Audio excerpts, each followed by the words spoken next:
Hello! ഇന്ന് തേജുന് ക്ലാസ്സില്ലാത്ത ദിവസാട്ടോ. അങ്ങനെ ഞാൻ രാവിലെ തന്നെ എണീറ്റ് കുളിച്ച് വിളക്കൊക്കെ വെച്ചുട്ടോ. കയ്യോടെ തേജുവിനെയും കുളിപ്പിച്ചുട്ടോ. കുളിച്ച പാടെ തേജുവിന് വിശപ്പ് തുടങ്ങി.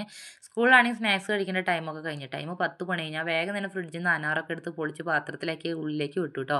കടിയായിട്ട് വിളിക്കാമെന്ന് പറഞ്ഞു. കുറച്ച് നേരത്തേക്ക് ആശ്വാസം ഉണ്ടാകും. അങ്ങനെ വേഗം തന്നെ മാവൊക്കെ എടുത്ത് കുഴച്ച് സെറ്റാക്കി അങ്ങോട്ട് വെച്ചുട്ടോ. അപ്പോഴാണ് തേജു പറഞ്ഞത് എനിക്ക് അട ഉണ്ടാക്കി താമ്മാന്ന്.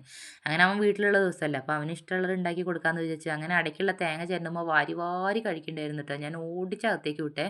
പിന്നെ ഞാൻ മാവൊക്കെ കുഴച്ച് സെറ്റാക്കി വെച്ച സാധനം എടുത്തിട്ട് എന്തൊക്കെയോ ഉണ്ടാക്കി കളിക്കണ്ടായിരുന്നു കേട്ടോ. അങ്ങനെ തേങ്ങയും പഞ്ചസാരയും ഇട്ടിട്ടുള്ള അട ഉണ്ടാക്കാൻ വിചാരിച്ചു. അങ്ങനെ ഞാൻ ഓരോ അട ഇങ്ങനെ ഉണ്ടാക്കുമ്പോൾ ഉണ്ട് തേജ് വരുന്നത്. അമ്മ ഞാൻ ഉണ്ടാക്കി തരാമെന്ന് കേട്ടോ. ഞാൻ പറഞ്ഞു വേണ്ടാന്ന് പറഞ്ഞാൽ സമ്മതിക്കുന്നില്ല. പറ്റാത്ത പണി മാത്രമേ ചെയ്യുള്ളൂ. അങ്ങനെ ഒരാൾ പ്രസ്സൊക്കെ അമർത്തി പിടിച്ച് ബലത്തോടെ എന്തൊക്കെയോ ചെയ്യണ്ടായിരുന്നു കേട്ടോ. പറ്റുന്നില്ല അയാൾക്ക്. എന്നാലും ഓരോന്ന് ഇങ്ങനെ ചെയ്യണ്ടായിരുന്നു കേട്ടോ. അങ്ങനെ ഞങ്ങൾ രണ്ടാളും കൂടി അടയൊക്കെ നിറച്ച് സെറ്റാക്കി അങ്ങോട്ട് വെച്ചു. പിന്നെ ഒരാൾക്ക് പൊക്കത്ത് കയറി ഇരിക്കണം കേട്ടോ ഞാൻ ഉണ്ടാക്കുമ്പോൾ. എനിക്കാണെങ്കിൽ ഭയങ്കര പേടി കേട്ടോ. എണ്ണ തെറിക്കുമെന്ന് പേടി. പിന്നെ അവിടുന്ന് പോവുകയില്ല. അങ്ങനെ ഓരോ അട ഇങ്ങനെ ഉണ്ടാക്കി വെക്കുമ്പോൾ അവന് മണം അടിച്ചിട്ട് കൊതിയാവും കേട്ടോ. അങ്ങനെ ഓരോന്ന് ഇങ്ങനെ എടുത്ത് കഴിക്കണ്ടായിരുന്നു. പിന്നെ ഞാൻ അവനും കഴിക്കുമ്പോൾ ഞാനും കഴിച്ചു. നല്ല ടേസ്റ്റ് ഉണ്ടായിരുന്നു കേട്ടോ. പിന്നെ ഞാൻ രണ്ടെണ്ണം പ്ലേറ്റിലേക്ക് അകത്തേക്ക് അങ്ങോട്ട് വിട്ടു കേട്ടോ. അവിടെ ഇരുന്ന് കഴിക്കാൻ വേണ്ടിയിട്ട്.